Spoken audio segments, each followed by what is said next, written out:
আসসালামু আলাইকুম, আশা করি সবাই ভালো আছেন। আজকে এসেছি ব্রাক ধান এক ব্রাকের নার্সারি থেকে নিয়ে এসেছি। ব্রাক গাজীপুর থেকে নিয়ে এসেছি।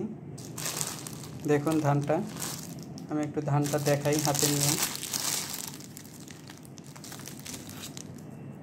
দেখুন ধানটা বেশ মোটা চালের মতো, উচ্চ ফলনশীল একটি জাত।